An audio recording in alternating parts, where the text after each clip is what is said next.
We just completed a mold remediation project for a house that was owned by a hoarder. And so during the process of the demolition, we found lots and lots and lots of stuff to deal with, way beyond what we thought when we first went into the house. So I want to tell you a story, though, about what we discovered after we were finished and were exiting out of the building. So the reason for the discussion here is the flooring on the first floor started to show signs of wetness. Now, there's no HVAC system working, and it's cold, it's wintertime. And so the floors began to look like they were wet. So we pulled out moisture meters, and lo and behold, yeah, it was 20, 30, saturated conditions in the plywood flooring. And so we're standing here going, what's going on here? So what we've come to the conclusion with is that the basement is receiving a lot of moisture through the block wall and through the floor. And the furnace is not operating, so there's no heat in the building. So that high humidity is trying to work its way up.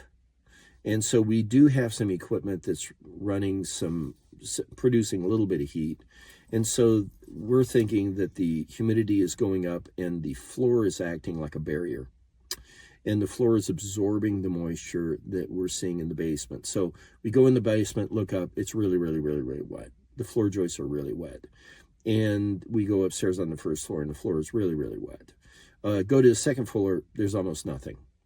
So we think that it's an issue of upward migration of humidity trying to get to the attic, and it's getting stagnated, getting prevented through the OSB board flooring.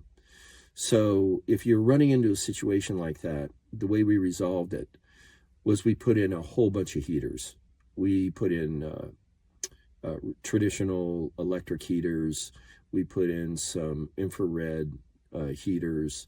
We really try to create a high temperature in the basement to allow that migration of high humidity to move through the first floor and up to the second floor and out the house.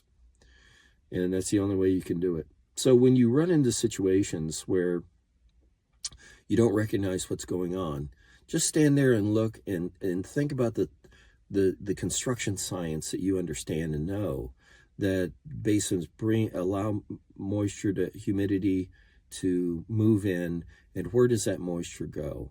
If you don't have a furnace HVAC system sucking the air in and treating it, then how's that going to be handled? So just take your time and let your brain work for a few minutes before you do anything. All right.